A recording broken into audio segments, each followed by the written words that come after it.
The Voice of Russia World Service presents a program in the series Audio Book Club devoted to Russian Orthodox Easter.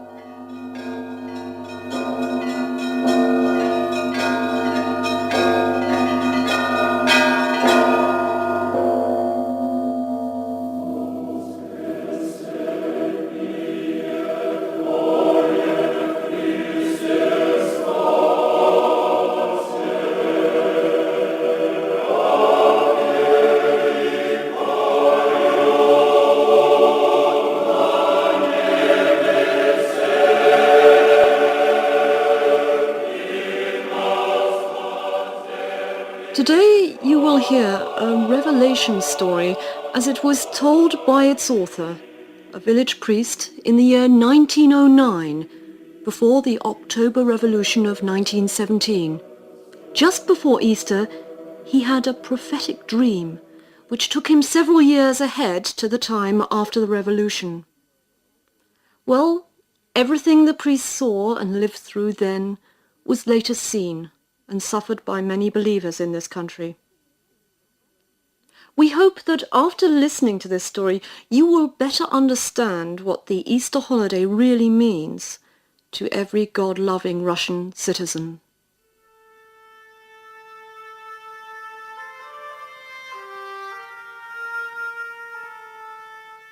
Halfway into the Lent, Father Pyotr's spirits were already running high. With each passing day, his love for the fast grew greater and greater. He had even developed a liking for the fast, which added zest to the whole process of waiting for the Easter to come. Father Pyotr often thought, "Some people don't like fasting. Well, they can do whatever they like, but why belittle the whole idea? When fasting, people start thinking about Christ, his humiliation, his patience and suffering. During the Lent, you suffer with Jesus only to be born again with him." Father Pyotr spent long hours praying to repent his sins, made do with only a plate of soup with mushrooms and a cup of tea with honey, smilingly watching the snowdrifts in the yard get smaller and smaller each passing day. The snow's melting fast. Easter's near.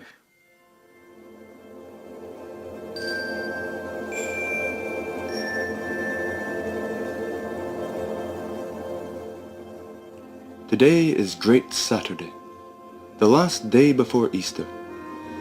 The church is awash with light, clean and tidy. The good faithful women have washed the floor for the umpteenth time and adorned the place with pink and white flowers. How beautiful!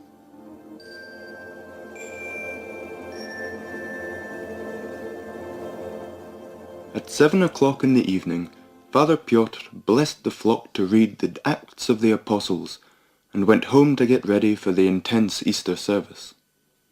After 2 cups of hot tea, he asked the sexton to wake him up at 11 o'clock and went to bed.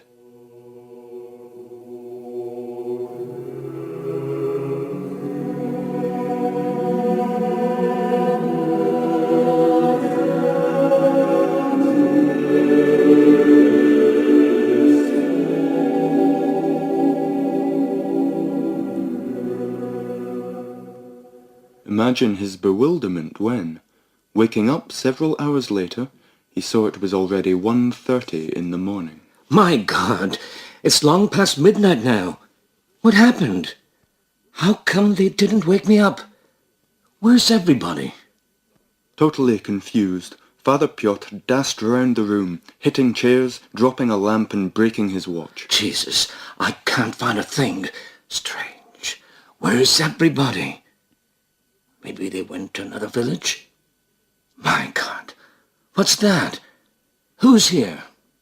He somehow managed to put on his cassock and, his hair a tangled mesh and sweat running down his face, he rushed outside and, dumbfounded, froze in his tracks.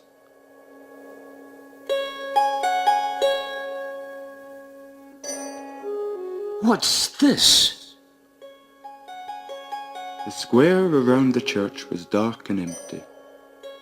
No light in the windows, no sound in the streets.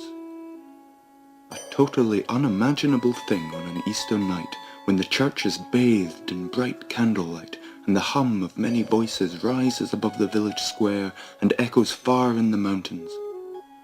And what is this? My God!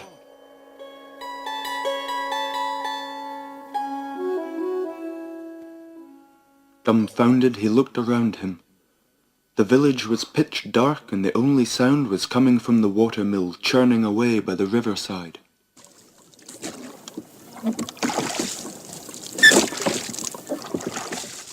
Working on a day like this. I don't understand. What's going on here? It doesn't look like an Easter night. Father Piotr rushed back into the house. Everything's quiet. The table is laid. The snow-white tablecloth is shining through the dark. An Easter cake, cheese, eggs, ham, everything you need to celebrate Easter. The whole atmosphere was clean and festive. No, it's Easter. Easter? How come? What about the church? Father Piotr rushed towards the church. Reaching the door, he grabbed the handle, only to find out the door was locked. There was no light coming out of the sexton's booth either. That's all because of the sexton Prochorich. He overslept the whole thing, and here we are. Father Piotr ran up to the booth and pounded at the window. Prochorich!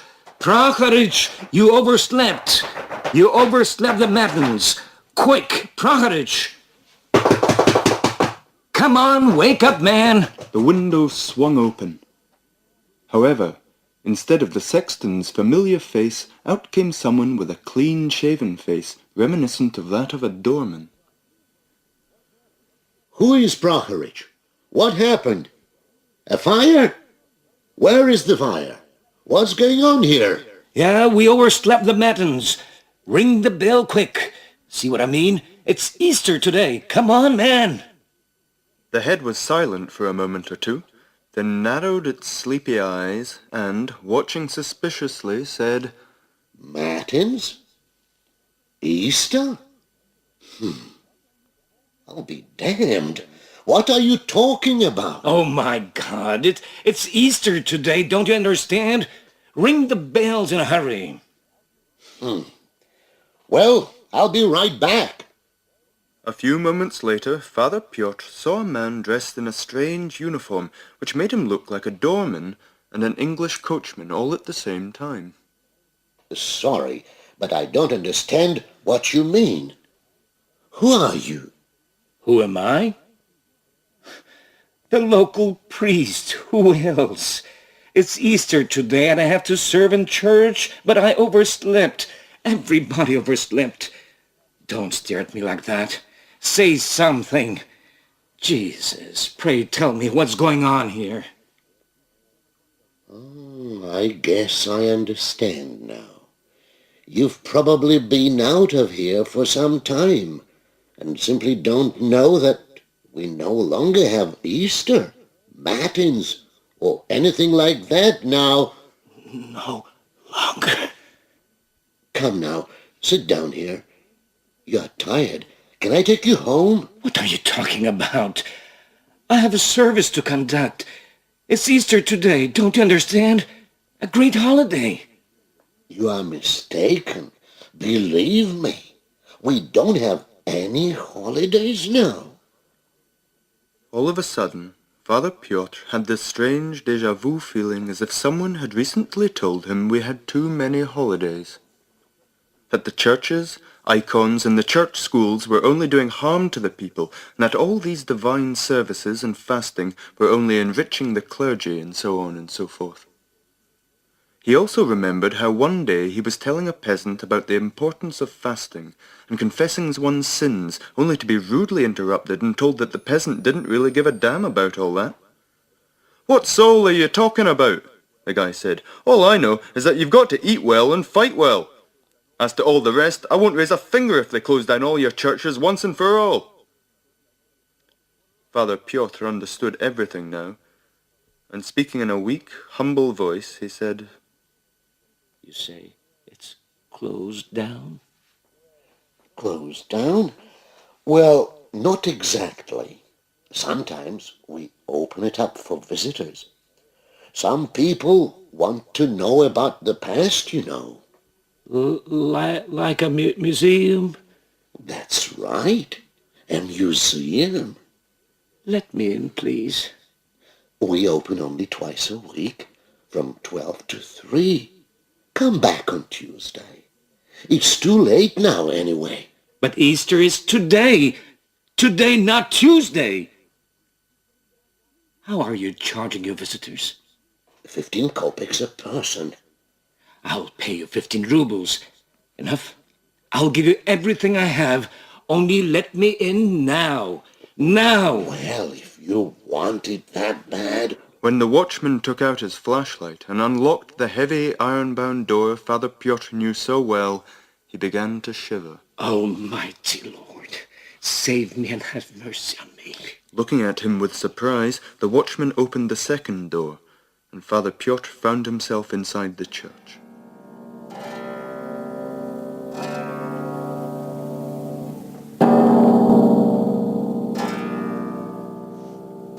Although little seemed to have changed from the old days, Father Pyotr immediately felt that something was wrong. He saw the icons he had spent so many days and nights praying and lighting candles to. He remembered all those worshippers who prayed and shed tears of grief and gratitude in front of those icons. Everything seemed to be like it was before, but how desolated all these things looked now. The candlesticks were all twisted and covered with rust. The carving had come out and was lying on the floor. Father Pyotr reached for the window, only to get enmeshed in the thick and sticky webs woven by spiders, comfortably nestled in every corner of the long deserted church. He stepped on the broken glass from the gaping windows. What a mess! Could at least keep the place tidy. Pacing up the church, he tenderly touched the things he loved so much, cradling them in his hands, kissing them and crossing himself all the time. My God, is it me, the local priest? And this is my church. Jesus. Peace to you. How can human beings so outrage something other people believe in? The Satan is evil and vindictive indeed. Where are the lights of Easter? Where's the joy of ecstasy? Where are the triumphant hymns? Oh, God. Can you imagine anything like this? I just can't believe it. They simply took my people's soul and raped it in a most ugly and disgraceful way. No, it just can't be. Father Pyotr kneeled down in front of the altar's seat, put his head on it and burst out in tears. Why are you punishing us like that, O Lord? What have we done to deserve all this suffering? It's so terrible. Save me from this nightmare, or let me die, O Lord. Or give them faith, give them love, strengthen their faith and warm up their hearts, resurrect in our souls, O Lord. Shivering all over, he cried louder and louder until the seat was soaking wet with his tears as he cried and cried and cried.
Father, wake up.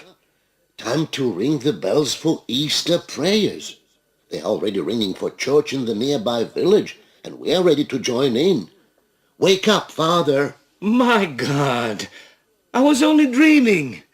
Glory to you, O Lord, now and forever. A bad dream, Father? You bet. A real nightmare. Father Pyotr ran out to wash himself. It was a dream after all. But what a terrible dream. Thank you, O Lord. Yes, I was only dreaming, wasn't I? Of course I was. Such things can never happen in real life. Never.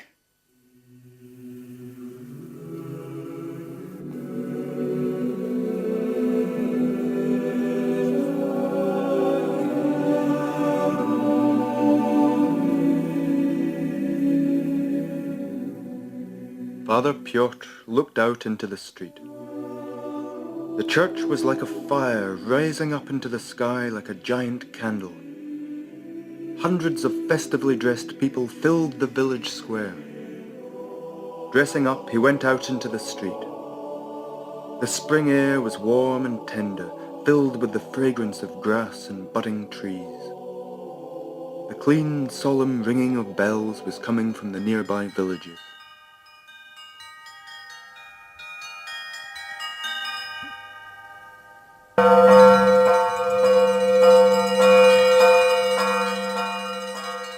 How beautiful. The Easter night is truly the best thing in the world. Inside the church, he saw the words, "Christ is risen," burning everywhere, and the altar awash with the light coming from hundreds of candles and adorned with white and pink flowers. It seemed as if Jesus Christ himself was walking on these flowers and calling on everyone to rejoice his coming.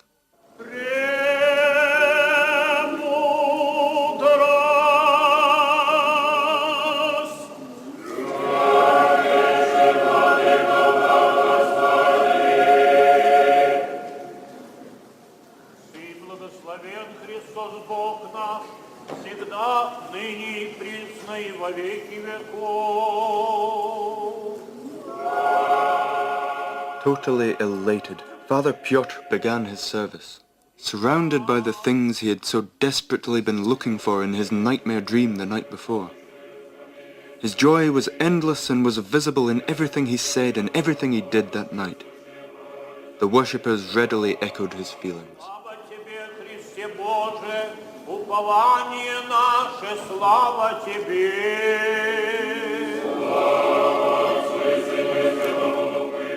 When, after singing prayers in front of the closed altar doors, he finally entered the altar awash with lights and lavishly decorated with flowers, and in a pathetically strained voice announced, "Christ is risen." The exultation of the crowd came to a head. Risen indeed came from every corner of the jam-packed church. There was something supernatural in these words, something eternal, something that will live forever. In these solemn words, the God in man took concrete form, becoming someone you could feel and touch. Risen indeed.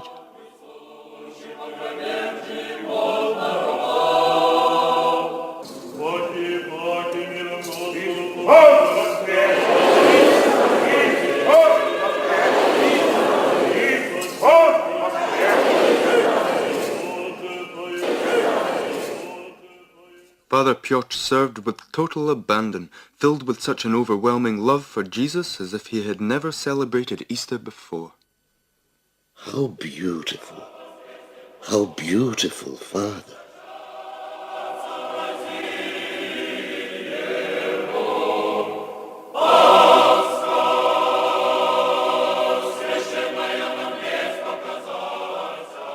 Overpowered with emotion, the good sexton burst out in tears. Father Pyotr was crying too, but this time he was crying with joy and pure exultation.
You heard an Easter revelation story told in 1909, presented by the Voice of Russia World Service.